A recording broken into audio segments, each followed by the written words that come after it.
আসসালামু আলাইকুম। হিন্দু ভাই ও বোনেদেরকে জানাই নমস্কার। অন্য অন্য ধর্মের জাতি ভাই ও বোনেদেরকে জানাই আদাব। আমি তান্ত্রিক গুরু চৈতন্য বড়ুয়া, চট্টগ্রাম রাঙ্গামাটির থেকে আজকে আপনাদের মাধ্যমে আপনার পর স্ত্রী যদি চলে যায় বা আপনার স্ত্রী যদি কোনো কোথাও চলে যায়, তাকে কিভাবে হাজির করবেন তা নিয়ে আজকে আলোচনা করব এবং আপনাদেরকে এই কাজটি নিজেই শিখিয়ে দিব, যাতে আপনারা ঘরে বসে আপনার স্ত্রীকে আপনি নিজে হাজির করতে পারেন।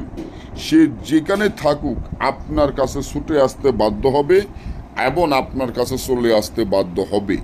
কারণ আমরা যেভাবে নিয়ম কারণ বলে কাজ করব, ওই নিয়ম মতো সে আসতে হবে, না হলে সে এক মুহূর্ত শান্তিতে থাকতে পারবে না। কারণ এটা এমন একটা শক্তিশালী, এমন পাওয়ারফুল তাবিজ।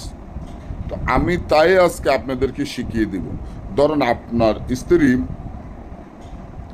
সে অনেক সুন্দর বা অনেক রূপসী এবং সে কিন্তু আপনার কোনো কথা শোনে না, আপনাকে পাত্তা দেয় না, আপনার সাথে খারাপ আচরণ করে, কিন্তু আপনি তো তার প্রেমে দেওয়ানা হয়ে গেছেন, তার প্রেমে অস্থির হয়ে গেছেন, তার প্রেমে পাগল হয়ে গেছেন। কিন্তু তার দুর্বলতা, সে সুযোগ নিয়ে সে চলে গেছে।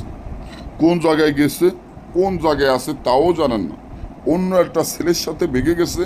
এখন ওই ছেলের কাছ থেকে কিভাবে আনবেন এবং ওই ছেলের সাথে কোন জায়গায় সংসার করে, কোন জায়গায় থাকে তাও জানেন না।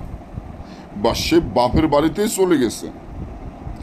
এখন সে বাপের বাড়ি থেকে আসতে আর চায় না, আর আসবে না।